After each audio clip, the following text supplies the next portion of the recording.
Assalamualaikum warahmatullahi wabarakatuh. Perkenalkan, saya Latifatul Maghfirah dari Prodi Pendidikan Matematika semester 2. Di sini saya akan menjawab soal pada buku Aswaja di halaman 25. Soal yang pertama yaitu jelaskan secara ringkas perbedaan Islam di era Nabi Shallallahu Alaihi Wasallam dan para sahabatnya. Periode Rasulullah SAW adalah sebaik-baik periode umat Islam. Jika Islam diibaratkan seperti air, maka Islam pada periode Rasulullah SAW adalah laksana air yang keluar persis dari sumber mata air, jernih dan bersih dan belum terkontaminasi apapun. Begitu Islam pada periode Rasulullah SAW, segala aktivitas yang terjadi pada masa tersebut dikontrol oleh wahyu. Apabila mendapat kejadian yang salah, wahyu akan turun mengoreksi dan menjelaskan perkara yang benar. Wujud Rasulullah SAW di tengah-tengah para sahabat benar-benar sangat berdampak positif bagi mereka. Bahkan siapapun yang berada di sekeliling Rasulullah SAW, baik mukmin maupun kafir, semuanya merasakan dampak yang baiknya. Sebab Rasulullah SAW bukan hanya menjelaskan masalah agama saja, akan tetapi keberadaan Rasulullah SAW di tengah-tengah manusia berdasarkan janji Allah juga menjadikan sebab tidak diturunkannya azab Allah di tengah-tengah mereka. Apabila ada problem agama, para sahabat senantiasa menanyakan problem tersebut langsung kepada Rasulullah SAW. Tidak jarang pertanyaan-pertanyaan para sahabat tersebut diabadikan di dalam Al-Quran. Maka tidak kurang kata yas'alunaka, yang berarti mereka bertanya kepadamu, diulang di dalam Al-Quran 15 kali. Selanjutnya yaitu Islam periode sahabat. Yang pertama, periode Abu Bakar As-Siddiq radhiyallahu anhu. Selama kurang lebih 23 tahun mengajarkan Islam kepada para sahabat. Pada tanggal 12 Rabiul Awal 11 Hijriah atau 8 Juni 632 Masehi, Rasulullah Shallallahu Alaihi Wasallam wafat. Kewafatan Rasulullah Shallallahu Alaihi Wasallam ini menyebabkan guncangan hati dan kesedihan yang mendalam di hati para sahabat. Bahkan dan kesedihan yang mendalam di hati para sahabat. Bahkan Umar bin Khattab radhiyallahu anhu pada awalnya sempat terguncang hati beliau hingga seakan tidak mempercayai kabar kewafatan Rasulullah SAW dan mengancam siapapun yang berkata Rasulullah SAW wafat, maka ia akan memotong tangan dan kaki orang-orang itu. Di antara sahabat yang paling tegar tatkala mendengar berita kewafatan Rasulullah SAW adalah Abu Bakar As-Siddiq radhiyallahu anhu. Setelah kewafatan Rasulullah SAW, satu persatu problem mulai bermunculan. Mulai dari problem siapa pengganti Rasulullah SAW, murtadnya sebagian suku seperti Bani Hawazin, Amir, dan Bani Salim. Munculnya nabi palsu seperti Musailamah al-Kadzdzab dan Quraisyah. Hingga problem pembangkangan sebagian suku tidak mau membayar zakat. Problem pertama yang dialami umat Islam adalah terkait khalifah atau pengganti Rasulullah SAW dalam menjaga agama dan dunia. Untuk menyelesaikan permasalahan ini, para sahabat berkumpul di sebuah tempat yang dikenal dengan Saqifah Bani Sa'idah. Pada mulanya, para sahabat tidak satu suara dalam menentukan pengganti Rasulullah SAW. Sebelum akhirnya mereka semuanya bersepakat mengangkat Abu Bakar sebagai khalifah. Yang kedua yaitu periode Umar bin Khattab radhiyallahu anhu.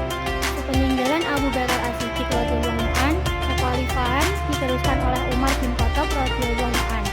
Banyak sekali hadis-hadis yang menunjukkan keutamaan Umar bin Khattab.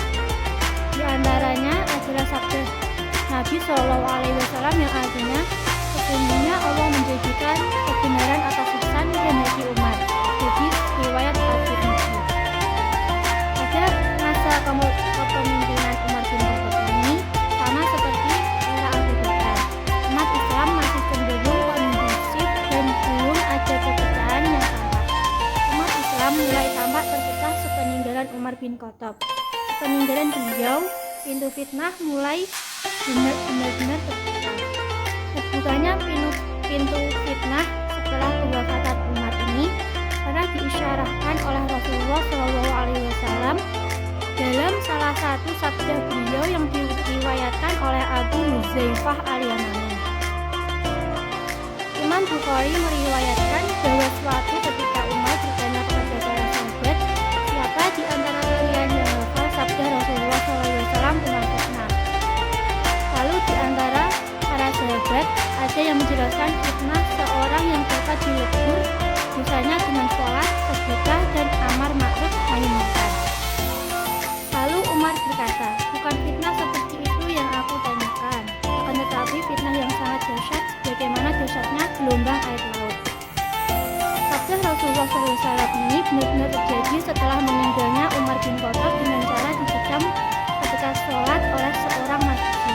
Disinilah masalah demi masalah mulai dihadapi umat Islam. Yang ketiga yaitu periode Utsman bin Affan radhiyallahu anhu. Setelah Umar bin Khattab radhiyallahu anhu meninggal, maka kekhalifahan diteruskan oleh Utsman bin Affan radhiyallahu anhu.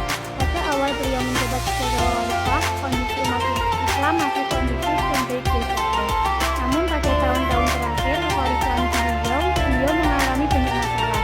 Di antaranya banyaknya umat Islam yang lanjut bunuh-membunuh disebabkan oleh kebutuhan qiraat atau cara baca Al-Quran.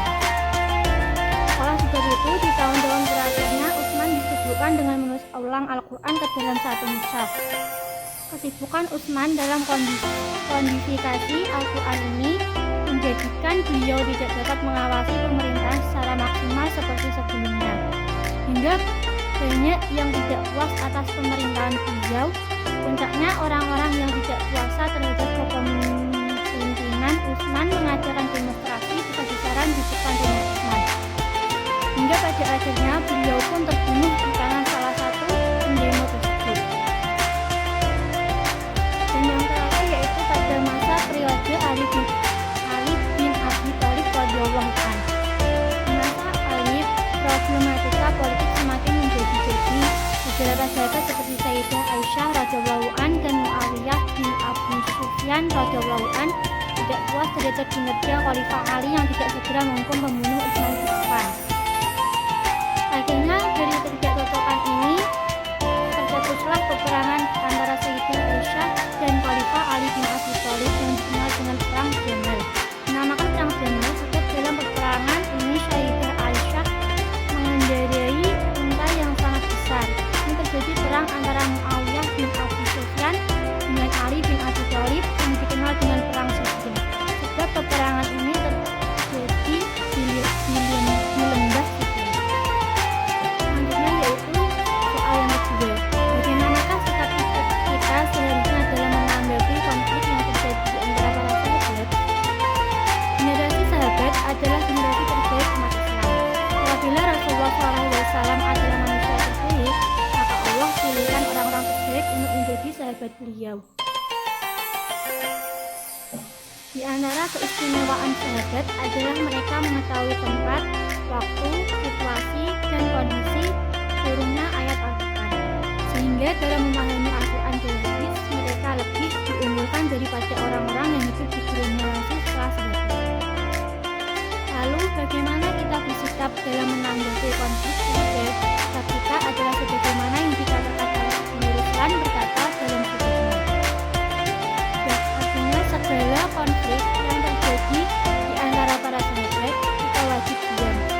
Tidak boleh memvonis buruk mereka. Bahkan kita ditetapkan pahala ijtihad bagi mereka. Yakni apabila ijtihad mereka benar maka mereka mendapatkan 2 pahala.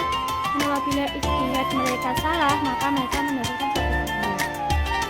Pengikut Ahlus Sunnah wal Jamaah meyakini bahwa para sahabat seperti Utsman bin Affan, Aisyah Ummul Mukminin, Ali bin Abi Thalib, dan Muawiyah bin Abu Sufyan radhiyallahu anhu adalah ahli ijtihad semuanya, sehingga mereka mendapatkan pahala semua dan tidak satupun dari mereka yang gugur keadilannya sebab peperangan yang mereka lakukan. Dan yang terakhir yaitu jelaskan mengapa panjang tentang Islam di era Nabi SAW dan para sahabat sangat